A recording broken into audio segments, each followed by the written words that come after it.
जब बाबा पशुपतिनाथ जी महाराज से एक पत्रकार ने पूछा, आपने संन्यास कैसे ग्रहण किया, क्या आपके माता पिता ने इसकी अनुमति दी थी?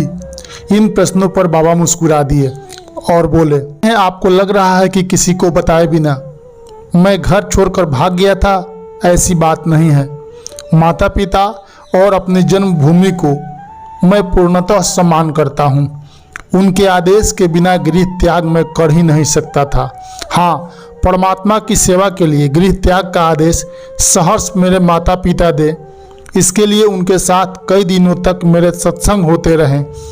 मैंने उन्हें समझाया कि आपके 3 पुत्र हैं, आपकी वंश रेखा आगे बढ़ती रहे, इसके लिए आपके 2 पुत्र गृहस्थ आश्रम में रहेंगे, आपकी देखभाल भी करेंगे। मेरी प्रवृत्ति विरक्त रहकर भजन करने की है, अतः आपको अपना एक पुत्र भगवान को दान कर देना चाहिए। मैं आपका सबसे प्रिय हूँ। सबसे प्रिय वस्तु ही तो भगवान की चरणों में अर्पित की जाती है, इसी में हम सबका कल्याण है।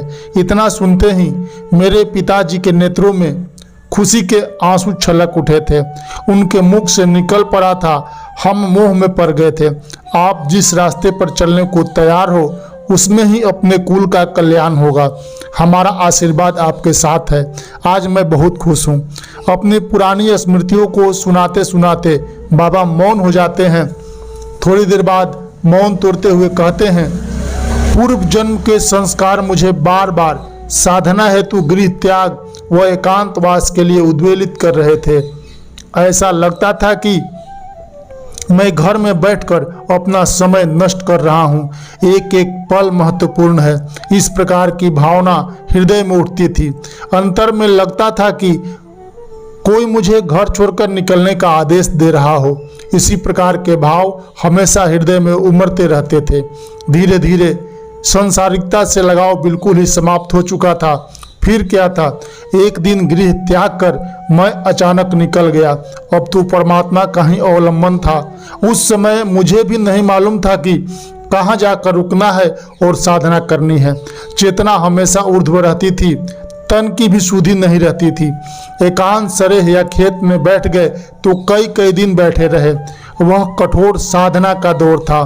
पुराने दिनों को याद करते हुए बाबा कहते हैं, पहले तो मैं ऐसे ही घर से निकल गया था।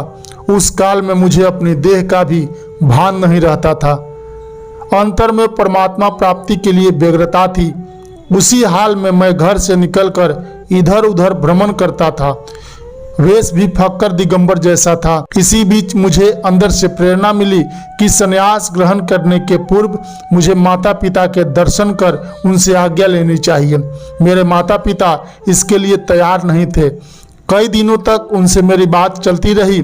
इसके बाद वे परमात्मा की सेवा में मुझे भेजने के लिए तैयार हुए। उन्होंने स्वयं कहा था कि आप मेरे कुल के दीपक हैं। आपको प्रभु चरणों में अर्पित कर हमारा जीवन धन्य हो गया। बाबा कहते हैं, बड़े संतोष व आनंद के साथ मेरे पिता बहुआरा गांव तक साथ आकर मुझे विदा किए थे। संन्यास के पूर्व माता पिता से आज्ञा लेनी भी एक परीक्षा है। आचार्य शंकर को भी संन्यास से पूर्व माता से आज्ञा लेने में काफ़ी परेशानी हुई थी।